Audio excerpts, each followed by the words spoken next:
Hello everyone, this is V and we are back for the spotlight video of Askia of the Songhai. An African civ, as you probably know. The Songhai have a starting bias that avoids tundra, which means that they will usually be located near the equator of the map,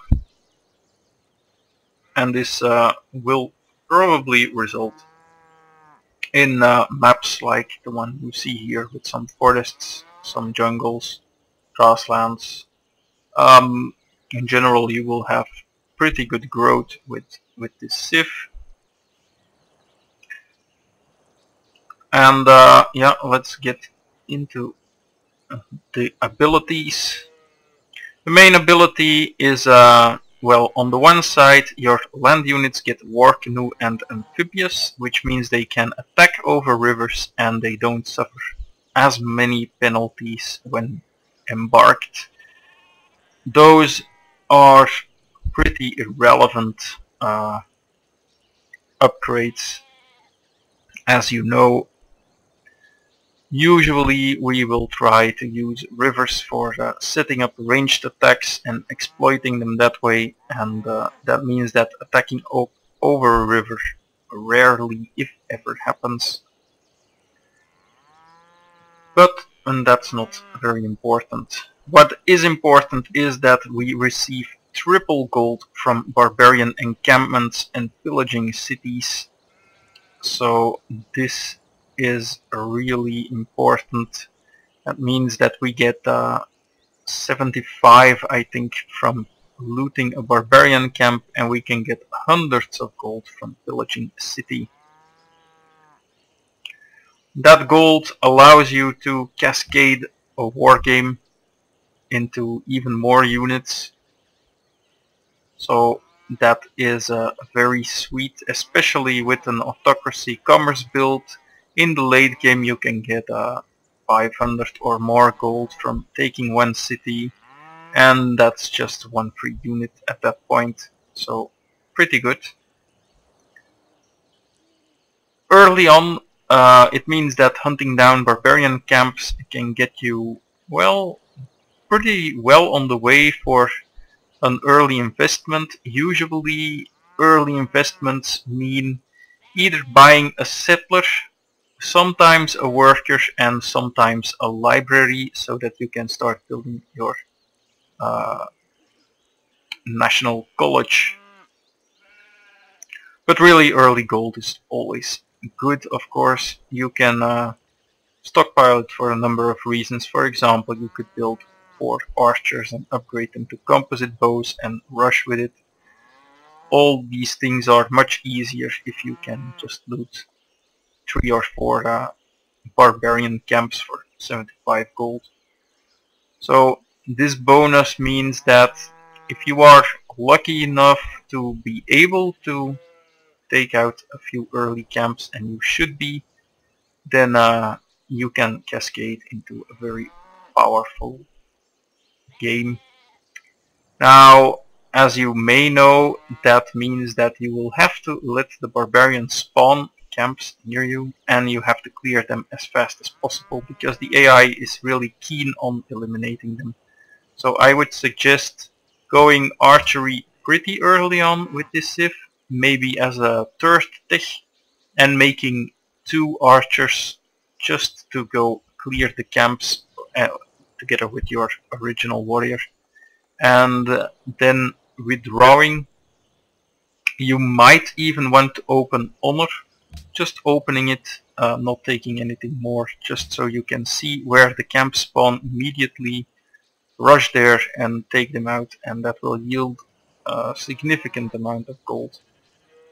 So this is possible, but it's not needed to take honor, it's just sometimes convenient. And that should give you, well, 3, 4, maybe even 500 gold in the first 50 to 60 turns. The other abilities of the Songhai are the mud pyramid. This is a replacement for the temple that does not require the 2 gold upkeep, and that is a pretty huge deal.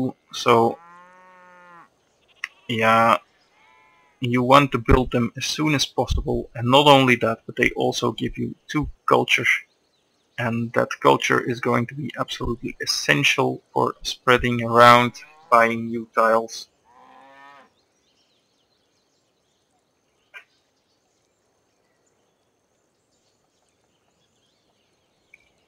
And this makes the mud pyramid very important in your development, especially if you are extending your empire then with an army. And then the upkeep of the temples is usually crushing to your economy. If you have 4 to 5 cities, then we're talking about 10 gold per turn. Not to mention the fact that they are just better. Problem with Askia and his Songhai is obviously that getting a religion is not all that easy, because you have to do it the hard way with a shrine and some mud pyramid mosques. So you might want to just hijack the religion of a neighbor and still build these, because they are such a good investment. And finally we have the Mandekalu Cavalry. The Mandekalu are a cavalry unit, a knight that does not take extra damage when attacking cities. And that means that it's reasonably okay for doing that. If you can manage to get 3 upgrades and then march, they can actually take out cities fairly effectively, since you can do a number of attacks and then withdraw or pillage, so that they stay alive. If you back them up with a few composite bows or crossbows, then it works pretty well.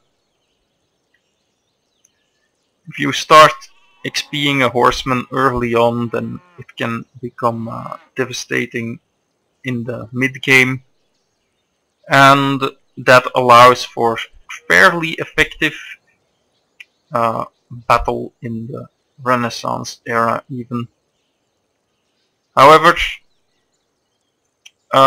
you should not rely on it too much. You definitely should not rush towards it and try to swarm with it, because depending on the difficulty it might be very difficult to even impossible to follow through on this stat, and it really just works best if you come from a composite bow rush and want to take out 1 extra civ. Then the Mandekalu will allow you to do that quite easily. Having 3 or 4 of these will be quite helpful. So yeah, late game the civ is still powerful. Taking out cities for extra gold is pretty sweet, but not special in any kind of way. But it can definitely be a good thing, as it allows you to keep going when your trade routes get pillaged and your economy starts to be a problem. So I would rate this civ as a 6 out of 10. It has a number of very good things going for it, but they all require work, and most of them require war, which means that yeah, it's a 5 out of 10 if you don't do war, and it's a 7 out of 10 if you do wage war. So that averages out to a 6. However, I think it's not by any means as weak as many people claim it to be. Thanks for being here. See you next time.